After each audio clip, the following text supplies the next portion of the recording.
नरेंद्र मोदी जी ने 16 लाख आवास की राशि भेजी थी, जिसे माननीय भूपेश बघेल जी ने सिर्फ इसलिए लौटा दी कि उस आवास योजना में माननीय प्रधानमंत्री लिखा हुआ है।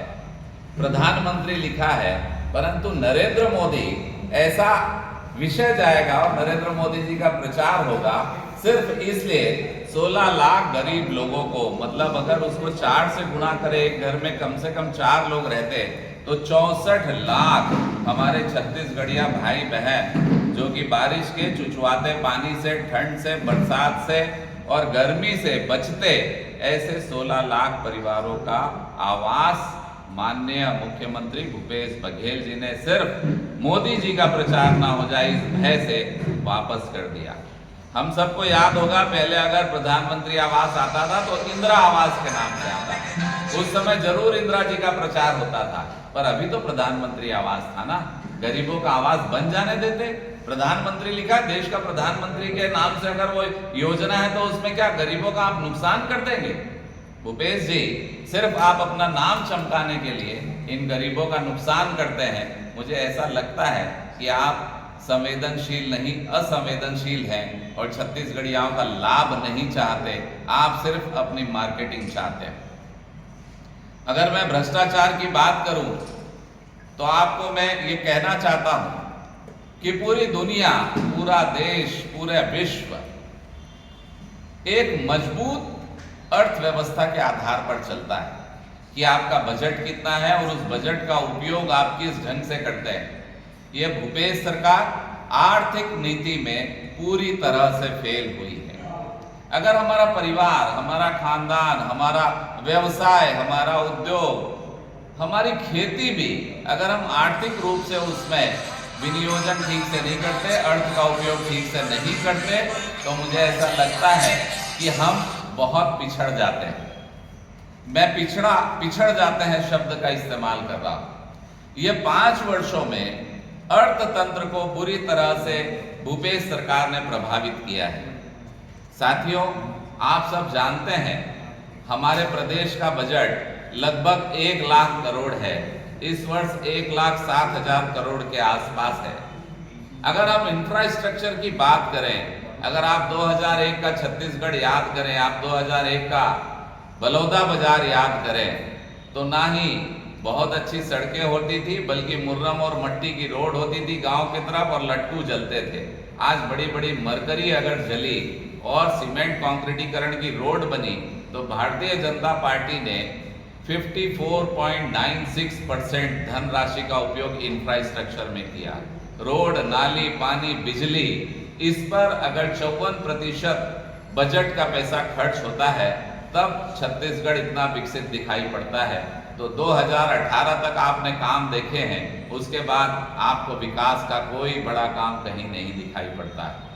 पहले हमारा बजट 2004 में जब हमारी सरकार आई 3 में, तो लगभग 8,000 करोड़ के आसपास था। वो बढ़ते बढ़ते बढ़ते बढ़ते, नियत साफ थी, नीति अच्छी थी, तो 1 लाख करोड़ के आसपास पहुंच गया और हम 54% उसका खर्च करते थे। अभी वो परसेंट आप देखेंगे तो आपको बेहद दुख होगा, 6.7%। अगर 1 लाख करोड़ का बजट है तो उसमें 54%, 54,000 करोड़ भाजपा रोड, नाली, पानी और इंफ्रास्ट्रक्चर, पुल पुलिया में खर्च करती थी, पर ये सरकार सिर्फ 6,000 करोड़ खर्च कर रही है। कितना बड़ा डिफरेंस है विकास का, ये आपको तो आंखों से दिखता है, पर कागजों में अगर हम जाते हैं कि इंफ्रास्ट्रक्चर डेवलपमेंट, जो हम विकास की बात करते हैं, ये सरकार विकास नहीं कर पाई, तो इंफ्रास्ट्रक्चर डेवलपमेंट अगर मान लीजिए 54 नहीं, वो 40,000 करोड़ भी प्रति साल खर्च करते, तो 5 साल में 2 लाख करोड़ खर्च होता। 2 लाख करोड़ अगर खर्च होता तो आप यकीन मानो कि आपको 4 लाइन रोड तो यहां से लेकर रायपुर तक दूसरा मार्ग है वो भी दिखता, और आपको पीने का पानी घर तक तो अब मोदी जी पहुंचा रहे हैं, वो पहुंच चुका होता। किसानों का 1,20,000 आवेदन पेंडिंग है बिजली कनेक्शन के लिए, वो उनको मिल गया होता। तो जहां 2 लाख करोड़ रुपया कम से कम इंफ्रास्ट्रक्चर में खर्च करने थे, वहां सिर्फ 30,000 करोड़ रुपए खर्च हुआ। 1,70,000 करोड़ इंफ्रास्ट्रक्चर में जो खर्च हो सकता था वो कहीं ना कहीं भ्रष्टाचार की भेंट चढ़ गया। भ्रष्टाचार की शुरुआत सिर्फ इसी से नहीं हुई, ये पैसा तो उन्होंने खाया ही खाया। आप देखते हैं कि ये शराब की दुकानें जो है वो सरकार चलाती है। निश्चित रूप से जब भारतीय जनता पार्टी की सरकार थी उस समय ये योजना चालू हुई थी, क्योंकि छोटे छोटे माफिया, शराब माफिया, कोचिया जिसे कहते हैं, वो चालू हो गए थे। तो सरकार किसी और अन्य कोचिया को शराब ना दे इसलिए शराब दुकानें खोली गई थी। पर इन्होंने शराब दुकानों का भी निजीकरण कर दिया। ऊपर बोर्ड सरकारी है, अंदर गल्ला निजी है, निजी गल्ला, और उसमें किसी प्रकार का कोई राजस्व नहीं पड़ता था। सीधा फैक्ट्री से नकली हॉलमार्क, आप सब जानते हैं, उसकी शराब आती थी, पूरा नकदी जमा होता था, सरकार को राजस्व नहीं जाता था। और नकली, उसमें मैं कहूंगा कि उसका कंटेंट्स भी प्रॉपर नहीं था। वो शराब में क्या मिला था ये भगवान ही मालिक है। उसमें 2166 करोड़ का घोटाला जहां पकड़ाता है, वहीं चर्चा है कि इसमें 20,000 करोड़ से ज्यादा का घोटाला और भ्रष्टाचार हुआ है। साथियों, कोयले की दलाली हम सबसे छुपी नहीं है। 5,000 करोड़ का पैसा आता है, उसको दबाव पूर्वक गोठान में ट्रांसफर कर दिया।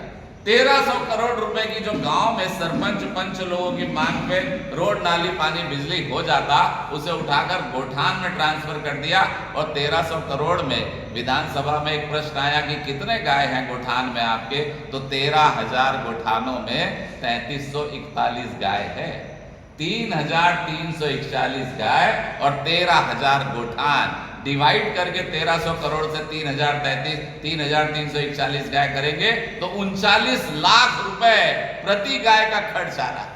13,000 गोठानों में गाय नहीं है। आपने देखा होगा कि कहीं गाय नहीं है।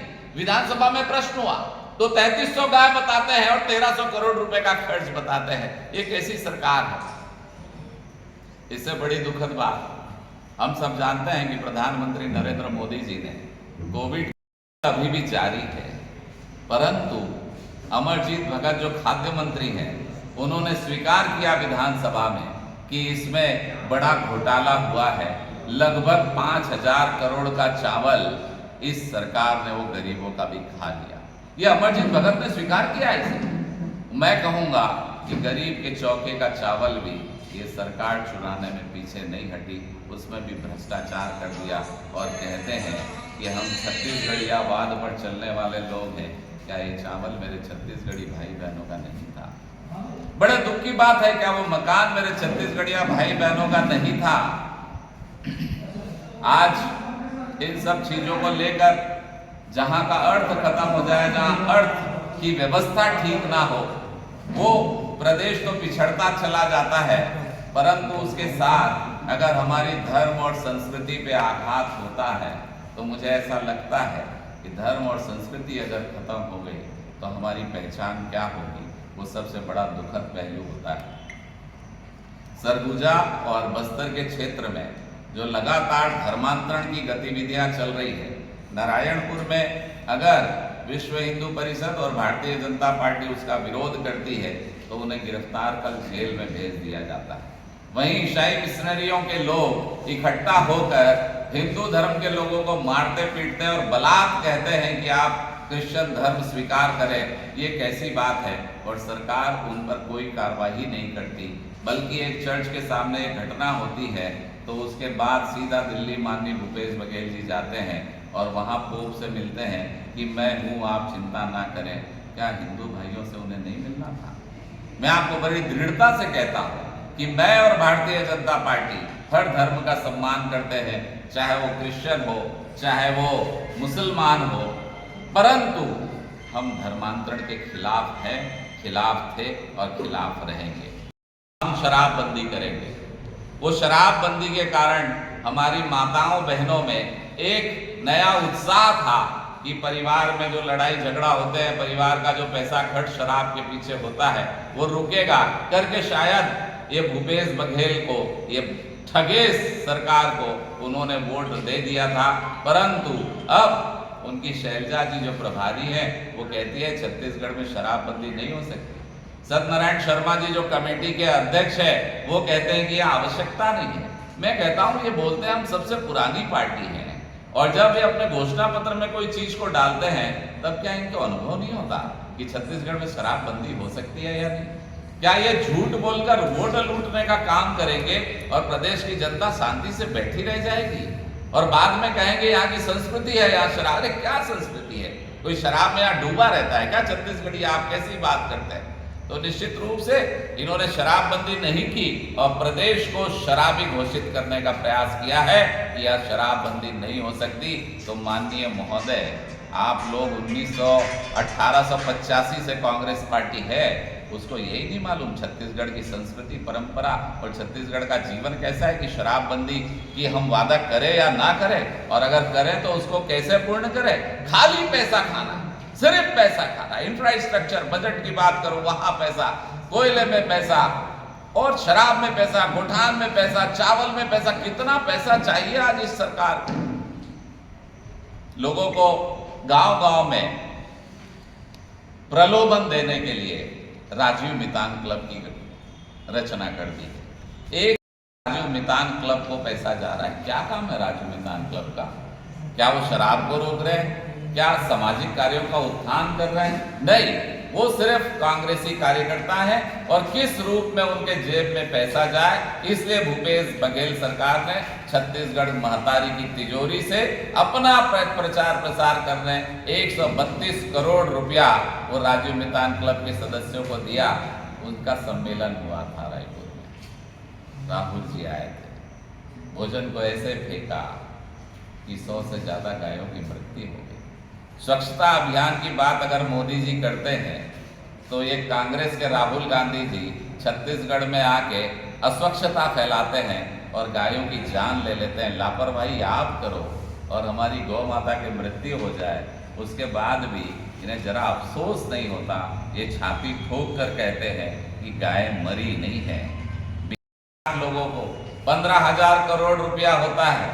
आखिरी साल में इन्होंने झुंझुना पकड़ाना बेरोजगारों को शुरू किया है। ये झूठी रिपोर्ट देते हैं कि 0.65% खाली हमारे पास बेरोजगारी दर है, पर अगर 4th क्लास कर्मचारी के 225 लोगों के लिए आवेदन आता है तो उसमें 2.25 लाख 95 पदों के लिए आवेदन आता है तो 2.25 लाख आवेदन आते हैं। तो भूपेश जी, जब 0.65% बेरोजगारी दर है तो 2.25 लाख आवेदन सिर्फ 95 पदों के लिए।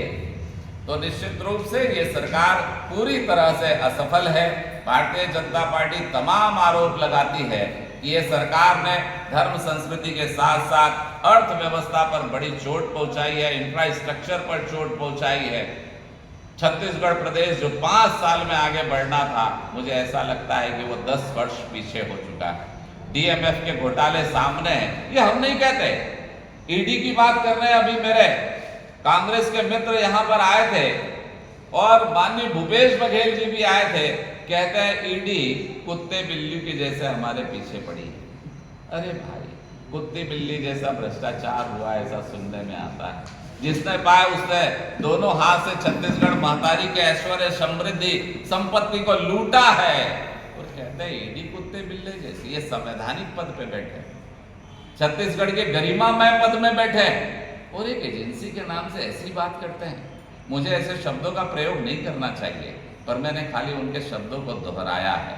अगर ईडी इनके ऊपर दबाव पूर्वक कार्रवाई कर रही है तो क्या न्यायालय भी गलत है? समीर बिश्नोई की तो जमानत नहीं हुई, ईडी पकड़ कर ले गई थी। रानू ने पकड़ के कोर्ट में दे दिया तो ये वकील खड़ा करके कहे कि साहब ये सब गलत है, इन्हें छोड़ दिया जाए, पर गलत कुछ नहीं है। ये खाली चिल्लाते घूम रहे हैं। अदालत ने भी प्राइमा फेसी देखा है, ये मुजरिम है, इन्होंने आर्थिक भ्रष्टाचार किया है, करोड़ों रुपया लूटा है प्रदेश का, ये क्षम्य योग्य नहीं है, इसलिए ये जेल में ही रहेंगे। और ईडी की बात ये बार बार कहते हैं, मैं फिर से कहता हूं, क्या न्यायालय भी दोषी है? रानू साहू जो जेल में है, आप सबको जयसिंह अग्रवाल जी का नाम आपने सुना है, कैबिनेट मंत्री।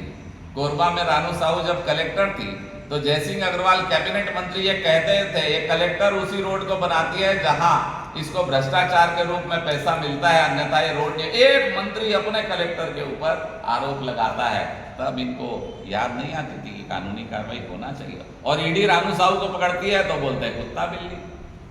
आपके मंत्री कहते हैं तो आप नहीं पकड़ते, और फिर ईडी उसको पकड़ती है तो गुनाह करती है।